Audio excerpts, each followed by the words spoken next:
45 years ago, on a quiet Sunday morning in Ann Arbor, Michigan, a horrifying assault took place on Page Street. A lively high school girl, who had just broken up with her boyfriend, was feeling down. After leaving the skating rink with her friends, she chose to walk home alone. Her boyfriend, driving by, found her and offered her a ride home, but instead of forgiveness, he was met with a firm rejection. It was 3:45 in the morning. After the boy left, the street was deserted and silent, with only the dim glow of streetlights illuminating the dark road. The girl walked on, still grieving over her lost love. She does not know. A shadowy figure was trailing her. An hour later, just steps away from her home, a pair of hands dragged her into the darkness. Her mouth was muffled, and despite her struggles, it was futile. A cold blade pierced her chest, abruptly ending her young life. This man was known as the Sunday Morning Slasher, one of the most deadly serial killers in American history, a demon hidden beneath an ordinary appearance. His name was Carl Eugene Watts. From 1974 to 1982, 8 years, the shadow of this man's terror loomed over Michigan and Texas. Dozens of young and beautiful women lost their lives at his hands. They were stabbed, strangled, or even drowned in water. However, for him, murder seemed like nothing more than completing a task. After his arrest, he claimed that these women had evil eyes, and he was merely trying to release their souls. This twisted logic is almost impossible to comprehend, and because of it, his story is one steeped in pure evil. On November 7, 1953, Carl was born in Killeen, Texas. His parents' marriage was far from ideal, and they divorced when Carl was just 2 years old. He lived with his mother, who, in his eyes, was like a superhero. She took care of his daily needs and supported the family financially. However, this did not last long. When Carl was 9, his mother remarried and had 2 daughters with her new husband. He disliked this man deeply, feeling that he had stolen his mother away. So he became insecure, constantly fearing he would lose his mother's love. His fears were soon realized. Worried that Carl's presence might disrupt her new family, his mother sent him to live with his grandparents in a remote rural area. He was a highly adaptable child and seemed unaffected by the separation from his mother.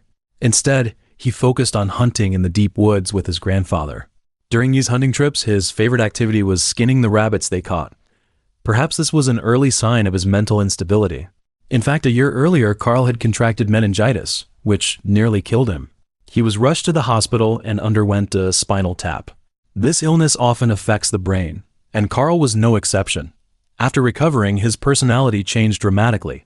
He went from being lively to becoming shy, quiet, introverted, and suffering from poor concentration and memory. Prolonged insomnia also led to frequent strange dreams. In these dreams, he would encounter demonic figures that resembled ordinary human women. He would fight and kill them in his sleep. In interviews, Carl admitted that he enjoyed tormenting and killing young girls in his dreams. His teenage years, Carl had become completely obsessed with his dreams. He even began stalking and attempting to abduct girls in real life. Rumors suggest that he killed his first victim before the age of 15. On June 29th of that year, while working part-time as a newspaper delivery boy in Detroit, he knocked on the door of 26-year-old Joan Gave's apartment. Without warning, he violently assaulted her and then calmly walked away as if nothing had happened. After being arrested by the police, he was sent to a psychiatric hospital for treatment. During an evaluation, a doctor asked if his strange dreams and nightmarish hallucinations bothered him. Carl, sitting in a chair, replied, "I feel fine. Those are not nightmares. I enjoy them." As for the assault on Gave, he simply said, "I just felt like hitting someone." Carl had a very low IQ and suffered from paranoia, likely due to the effects of meningitis. Before the age of 8, his academic performance was decent, but by 16, he could only read at a 4th grade level. As a result, he was often bullied and humiliated by his classmates at school. Psychiatrists later noted that while Carl appeared intelligent on the surface, he was actually highly impulsive. He seemed to harbor a desire to attack anyone and had an intense urge to kill. In 1973, Carl graduated from high school at the age of 19. Despite his poor academic performance and occasional drug use, he managed to secure a football scholarship at Lane College in Jackson, Tennessee.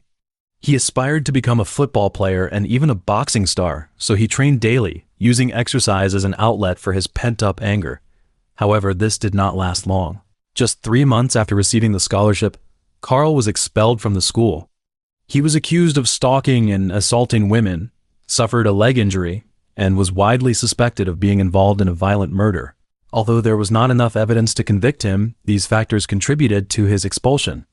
After leaving school, Carl spent some time in Houston, Texas, and then worked as a mechanic at a wheel manufacturing plant in Detroit for a year until he resigned. In 1974, he enrolled at Western Michigan University, and it was around this time that a series of terrifying assaults and murders began. His first confirmed murder occurred in 1974. Unlike many serial killers, his crimes were not sexually motivated. His attacks were purely acts of violence and killing. He operated across multiple jurisdictions and states, with most of his victims being slender, attractive white women between the ages of 14 and 44. Due to the relatively independent judicial systems across U.S. states and limited information sharing and collaboration between police departments, many of his murders were difficult to link together. Even with the advent of DNA testing, the absence of sexual assault in his crimes meant that investigators rarely connected the cases to him. There are rumors that Carl began killing as early as 1972. The body of 20-year-old Zameda Tomes was discovered in a deserted field in Taylor, Michigan. She had 45 stab wounds, but her case contradicted Carl's known modus operandi, as she was abducted and taken elsewhere before being murdered. On October 25, 1974, at 10:45 a.m., Carl knocked on the door of 23-year-old Lenore Nizaki's apartment. He called out for Charles, the name of one of his siblings. When the girl opened the door, she told him that Charles did not live there, but offered to take a message. As she turned to get a piece of paper, Carl seized the opportunity to attack her, choking her unconscious but not killing her. Nizaki later reported the assault to the police, but they were unable to identify her attacker. On October 30th, a 20-year-old student at Western Michigan University, Gloria Steele, was tortured and killed. She was found with a ruptured windpipe and 33 stab wounds to her chest. The only witness, Diane Williams, reported seeing a black man wandering the apartment building, calling out for Charles. When the man saw Gloria, he grabbed her, pushed her into her apartment, and dragged her inside. As the two struggled, Williams' phone rang, and she picked it up, screaming for help. She later saw the man enter a tan-colored car. The police arrested over a dozen suspects, and Williams identified Carl as the attacker. At the time, Carl was already facing assault and battery charges in another location. Due to his mental illness, he was sent to a psychiatric hospital for treatment. When questioned about Gloria's murder, Carl admitted to being in the area the day before, but denied any involvement in her death. During a search of his residence, Detroit police found some wood carving tools, but no evidence linking him to Gloria's murder. As a result, he was sentenced to only 1 year in prison. His psychological evaluation classified him as extremely dangerous, lacking remorse for his crimes, irritable, careless, emotionally detached, and highly likely to reoffend. In 1976, Carl was released from prison and returned to live with his mother and stepfather. In 1979, he impregnated a childhood friend, but after the child was born, Carl broke up with her and soon married another woman.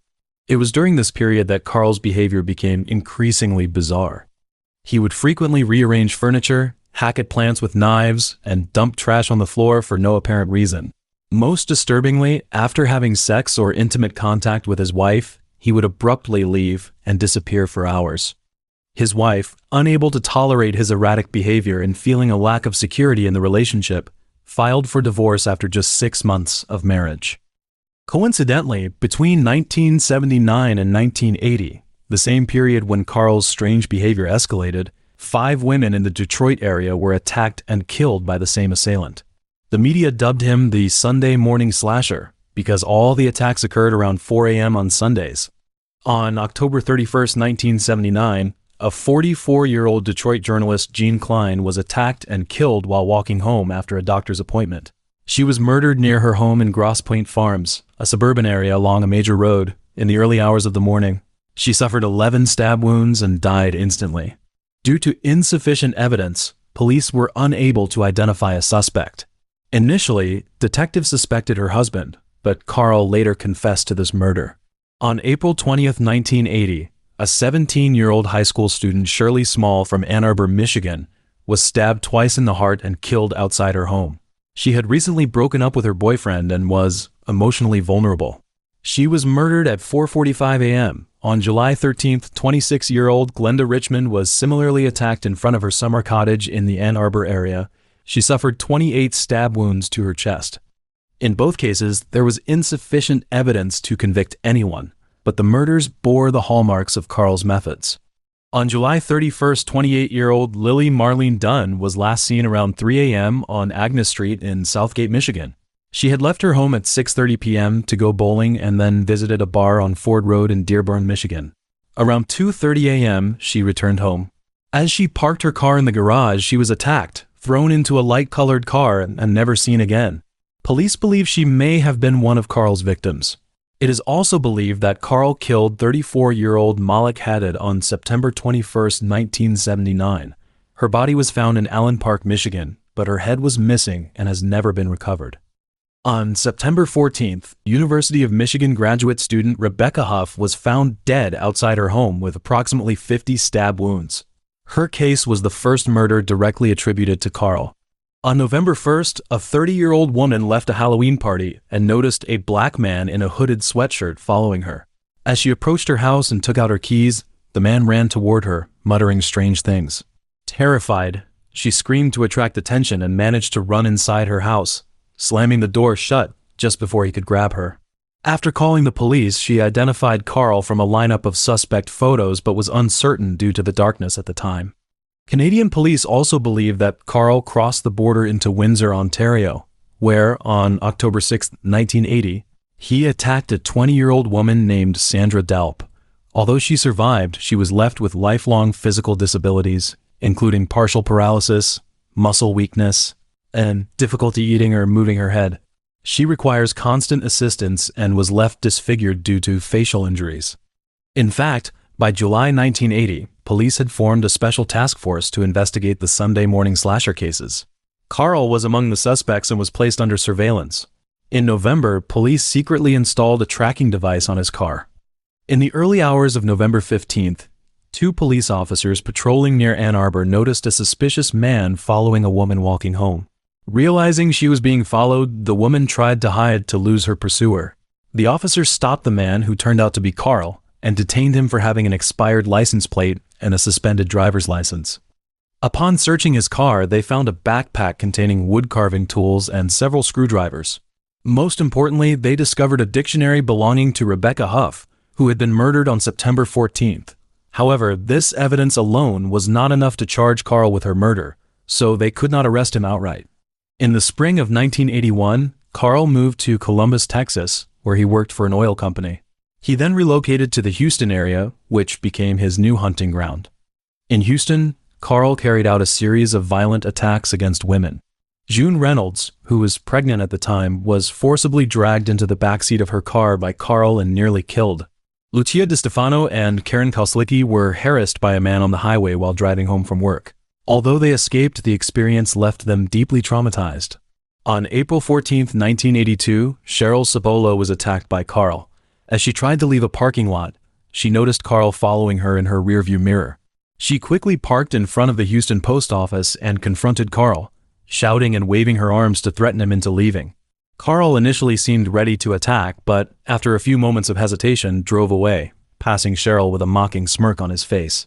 On April 16th, Carrie Mae Jefferson was approached by Carl outside her home after returning from work.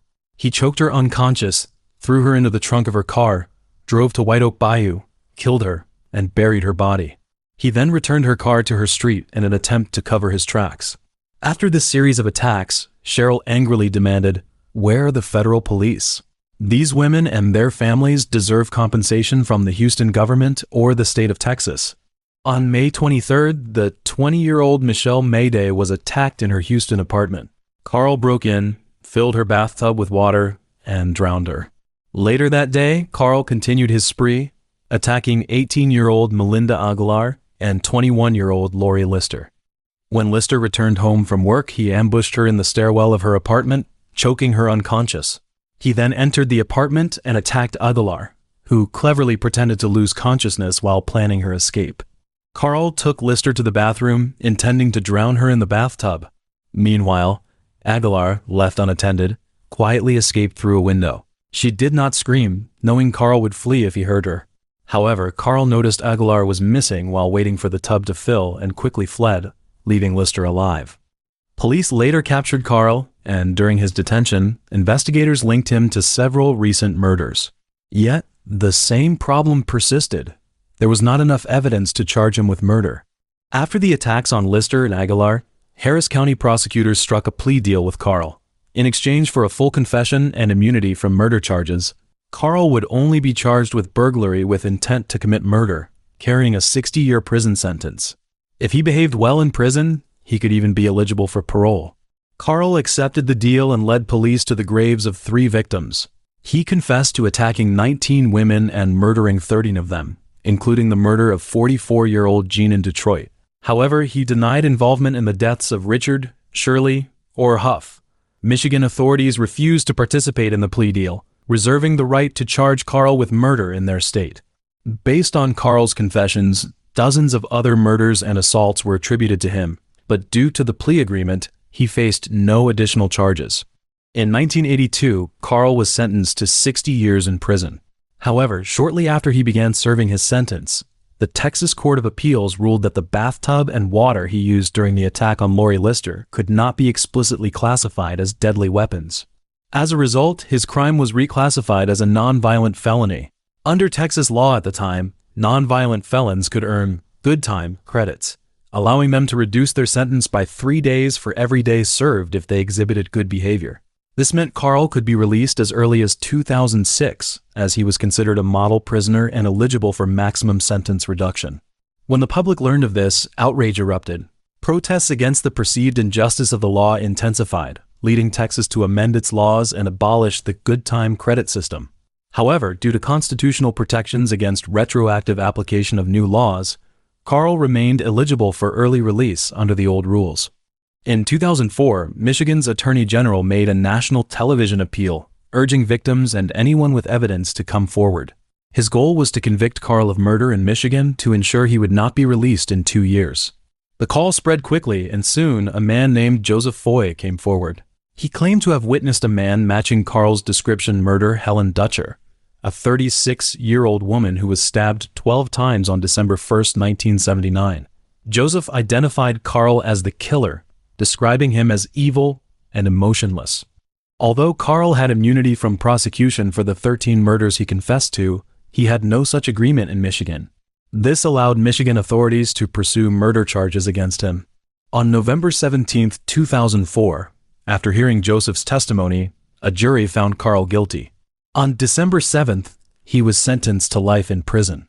2 days later, Michigan prosecutors took further action, charging him with the murder of Gloria Steele. On July 25, 2007, the trial began in Kalamazoo, Michigan. The very next day, the jury delivered a guilty verdict. On September 13th, Carl was sentenced to life in prison without the possibility of parole. He was initially held at a maximum security prison in Ionia, Michigan, but was later transferred to a hospital due to his rapidly declining health. Just 8 days after his life sentence, on September 21st, Carl died of prostate cancer.